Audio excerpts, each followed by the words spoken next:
દશામાની વાર્તા। નદીના કિનારે રાજાનો મહેલ હતો। એક દિવસ રાજમહેલમાં ઝરૂખે બેઠેલી રાણી નદીના કિનારે સ્ત્રીઓને વ્રત કરતી જોઈ।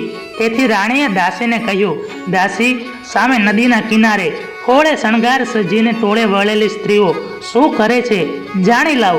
દાસી દોડતી દોડતી સ્ત્રીઓ પાસે ગઈ અને પૂછવા લાગી, તમે બધા શું કરો છો? ત્યારે એક સ્ત્રીએ જવાબ આપતા કહ્યું, અમે દશામાનું વ્રત કરીએ છીએ।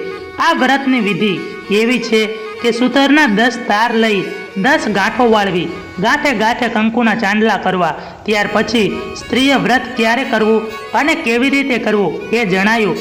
દાસીએ મહેલમાં આવી અને રાણીને બધી વાત કરી। ધાર્મિક સ્વભાવની રાણીએ પણ આ વ્રત કરવાની ઈચ્છા થઈ, તેથી મનથી તેણે નક્કી કર્યું। એણે રાજાને વાત જણાવી। અહંકારી રાજાએ ના પાડી અને કહ્યું, આ વ્રત ગરીબ ગુરખા માટે છે। આપણે તો સુખ સાહેબી છે, ધન દોલત, નોકર ચાકર, બાગ બગીચા, રાજપાટ બધું છે, માટે આ વ્રત કરવાનું છોડી દે। રાજાના અભિમાન ભર્યા વચન સાંભળી રાણીનું દિલ દુભાયું। એ જાણતી હતી કે ગમે તેમ સમજાવવા છતાં અભિમાની રાજા એકનો બે થવાનો નથી। રાજાએ અહંકાર, ગર્વ, અભિમાન અને ચકચૂર થઈ દશામાનું વ્રતનું અપમાન કર્યું। તેથી દશામાના ક્રોધનો પાર ન રહ્યો। રાજાને દશામાં રાત્રે સપનામાં આવ્યા। બીજા દિવસે પડોશી રાજા લાવ લશ્કર સાથે ચઢી આવ્યો। આવા અણધાર્યા હુમલાથી રાજા અભયસિંહ ગભરાયો। જીવ બચાવવા માટે રાજા રાણી અને બંને કુંવરને લઈ જંગલમાં ભાગ્યો। રાણી અનંગસેના આ મનમાં સમજે છે કે પોતાના પતિએ કરેલ દશામાના વ્રતના અપમાનથી આ દશા પ્રાપ્ત થઈ છે। ઘોર જંગલમાં રાજા રાણી ઉઘાડા પગે ચાલ્યા જાય છે। પગમાં કાંટા કાંકરા ભોંકાય છે। દુઃખ અને થાકનો પાર રહ્યો નથી। કુંવરો તરસા થયા એટલે એવામાં એક વાવ આવી। રાજા પાણી લેવા માટે વાવમાં ઉતર્યો તો દશામાએ અદૃશ્ય થઈ અને બંને કુંવરને ખેંચી લીધા। કુંવરોને અદૃશ્ય થઈને ગયેલા રાજા રાણી વિલાપ કરવા લાગ્યા। રાજા મનમાં સમજી ગયો કે નક્કી આ દશામાનો કોપ છે। એ રાણીને આશ્વાસન આપતા સમજાવે છે, જેણે આપ્યા હતા એને લઈ લીધા, હવે એ જ આપશે। રુદન કરતી રાણીને રાજા સમજાવતો આગળ ચાલ્યો। થાકના લીધે બંનેના પગ ઘસડાય છે। પગમાં વેઢા વેઢાના કાંટા ભોંકાઈ રહ્યા છે, તેથી પીડાનો પાર નથી। રસ્તામાં એક વાડી આવી।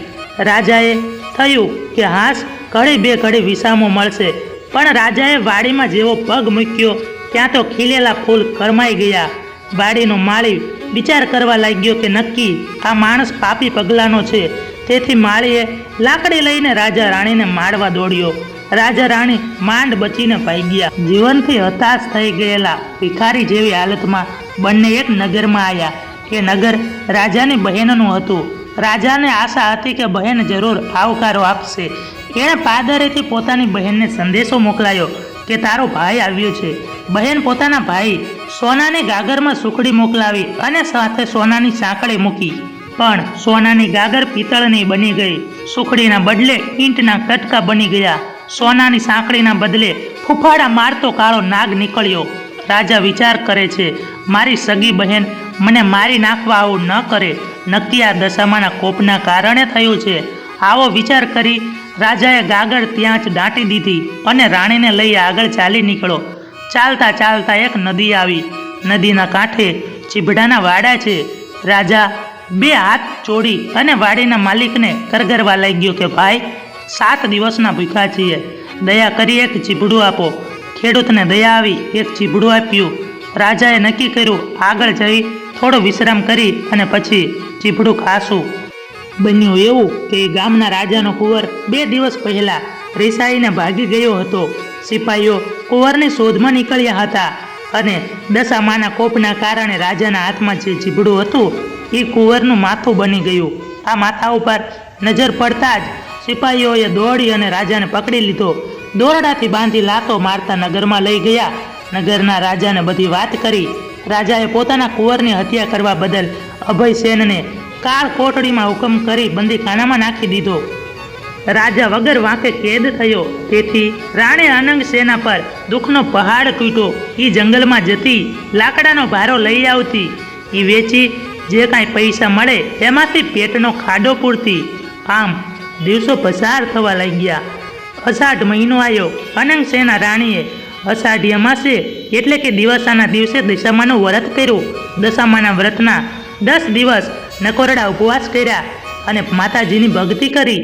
રાણી અનંગસેનાની અપાર ભક્તિ જોઈ દશામાનો કોપ સમી ગયો. માતાજીએ રાણીને આશીર્વાદ આપતા કહ્યું, કાલે તને તારો પતિ પાછો મળશે.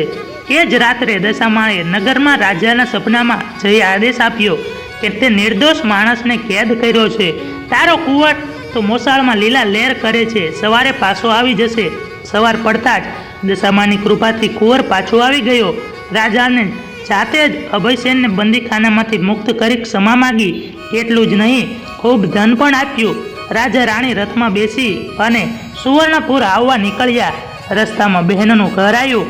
રાજાની પેલી ગાગર સોનાની બની ગઈ. ગાગરમાં સોનાની સાંકળ અને સુખડી હતા. એટલામાં બહેન આવી.